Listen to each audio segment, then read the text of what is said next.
আপনিও নিশ্চয়ই রেস্টুরেন্টে গিয়ে পনির বাটার মশালা কিংবা হোক চিকেন ভর্তা যে কোনো কিছুর সাথেই বাটার নান কিংবা গার্লিক বাটার নানের অর্ডার দিয়েই থাকেন।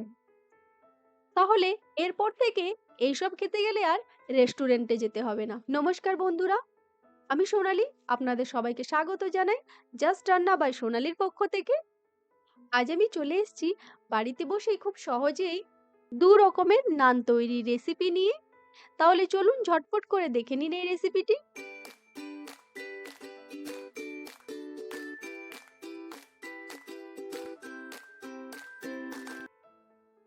এর জন্য আমি একটা বোলের মধ্যে নিয়ে নিয়েছি 250 গ্রাম ময়দা। তার সাথে এখানে নিয়ে নিচ্ছি 125 গ্রাম আটা। মনে রাখবেন, ময়দা আমরা যতটা নেব তার হাফ কিন্তু আমরা আটা ব্যবহার করব। আর তারপর এখানে নিয়ে নিচ্ছি 3 টেবিল চামচ ঘি। আর এই ঘিটাকে আমরা আটা ও ময়দার সাথে ভালো করে একবার মিশিয়ে নেব।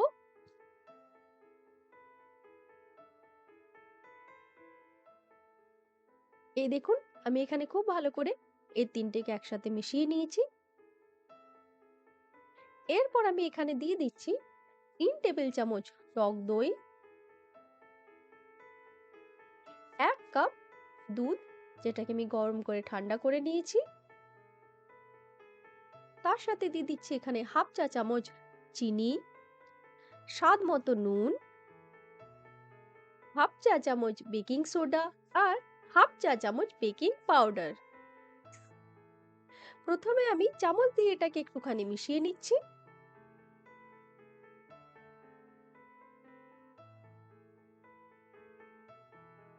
তারপর একটু একটু জল দিয়ে আমি এটাকে ভালো করে হাত দিয়ে মেখে নেব।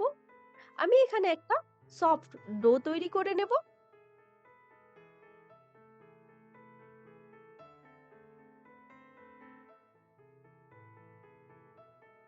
এই দেখুন, আমার এখানে মাখা হয়ে গেছে।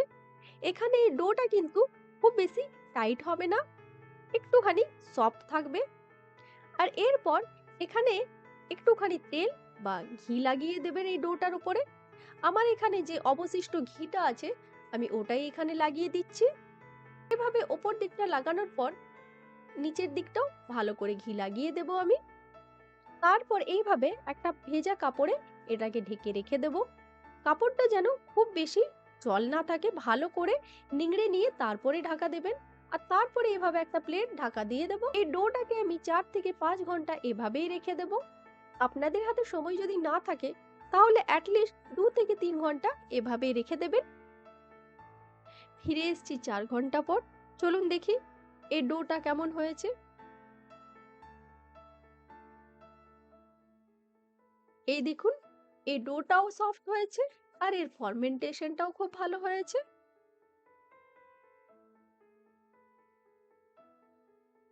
এরপর এই ডোটাকে আমি আরেকবার একটুখানি এখানে মেখে নিচ্ছি।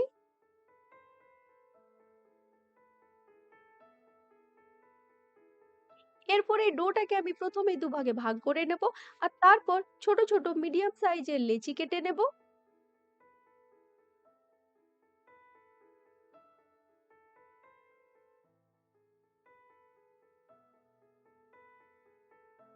এই দেখুন, ঠিক এই রকম সাইজের হবে লেচিটা। তাহলে এইভাবে আমি একে একে সব লেচিগুলো কেটে নিচ্ছি।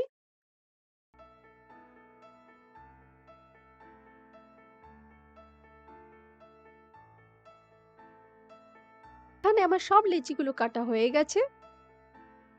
এখানে আমাদের আরো একটা ছোট্ট কাজ করে নিতে হবে, সেটা হলো ভেজা কাপড় দিয়ে 10 থেকে 15 মিনিটের জন্য এই লেচিগুলো ঢাকা দিয়ে রেখে দিতে হবে। 15 মিনিট পর ফিরে এসেছি। চলুন তাহলে ঝটপট করে নানগুলি তৈরি করে নিই। এরপর আমি এখানে একটা লেচি নিয়ে নিলাম আর ওর ওপর ছড়িয়ে দিলাম একটুখানি শুকনো ময়দা। আর ময়দাটা একটু লেচির মধ্যে মাখিয়ে নিয়ে আস্তে আস্তে হালকাভাবে আমি এটাকে বেলে নিচ্ছি। প্রথমে আমি এখানে একটা বড় গোলাকার শেপ দিয়ে নিচ্ছি।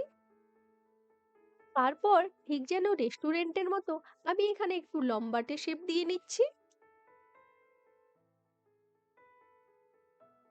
এই দেখুন আমি এখানে নানটা বেলে নিয়েছি ঠিক যেন রেস্টুরেন্টের মতো। এরপর আমি এই নানটার মধ্যে ওপর থেকে ছড়িয়ে দিচ্ছি একটুখানি কালো জিরে ও একটুখানি কুচনো ধনেপাতা। আর তারপর এইভাবে হাতে একটুখানি প্রেস করে নিয়ে বেলনা দিয়ে আমি এটাকে একটুখানি বেলে নেব। তার কারণ এটা যখন আমরা সেঁকবো তখন কিন্তু এগুলো ছেড়ে ছেড়ে পড়ে যাবে না। তারপর একটা লোহার তাওয়াকে আমরা খুব ভালো মতো গরম করে নেব।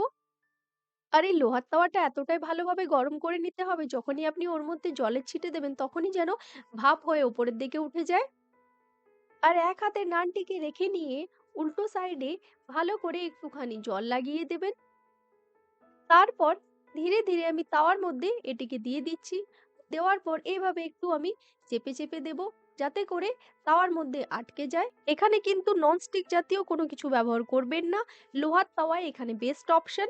আর এরপর যখন নানের অংশটি চারিদিক থেকে ভালোভাবে ফুলে উঠতে শুরু করবে, তখনই তাওয়াটি ধরে এভাবে উল্টে দেবেন। এই ওপরের অংশটি ভালোভাবে কুক করার জন্য তাওয়াটি ধরে এইভাবে ধীরে ধীরে ঘোরাতে থাকবেন। এই পুরো প্রসেসটা ততক্ষণ পর্যন্ত করতে হবে যতক্ষণ না পুরো উপরের অংশ এবং সাইডগুলি সম্পূর্ণরূপে বেক হয়ে যায়। থেকে 2 মিনিট এইভাবে করার পর দেখবেন নানটি যখন ভালোভাবে কুক হয়ে গেছে, তখন আস্তে আস্তে এইভাবে তাওয়াটি রেখে দেবেন। খুন্তি দিয়ে এইভাবে উঠিয়ে নেবেন। এটা খুব সহজেই উঠে যায়। দেখুন এর উল্টো সাইডটা এটা কতটা পারফেক্ট হয়েছে। এরপর আমি এটাকে একটা প্লেটের মধ্যে উঠিয়ে নিলাম। তারপর একটা ব্রাশের সাহায্যে একটু বাটার নিয়ে আমি ভালো করে এর মধ্যে লাগিয়ে দিচ্ছি।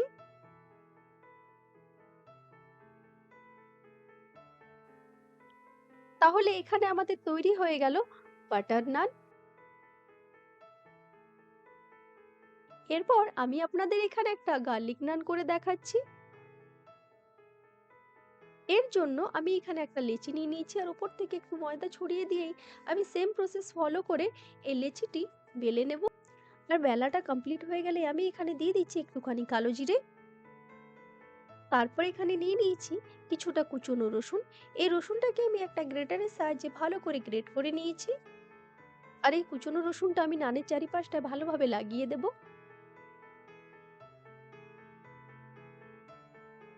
ফ্লেভারের জন্য দিয়ে দিচ্ছি একটুখানি কুচনো ধনেপাতা।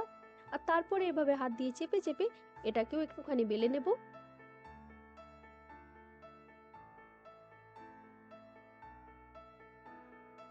এরপর সেম প্রসেস ফলো করে এখানে আমি এই নানটাকেও ভালো করে সেঁকে নেব।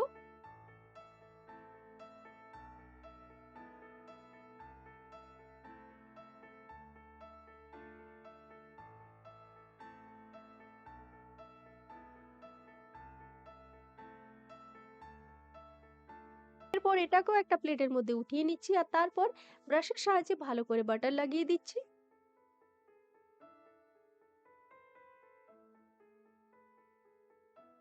এই দেখুন কত সহজে তৈরি হয়ে গেল আমাদের গার্লিক নান।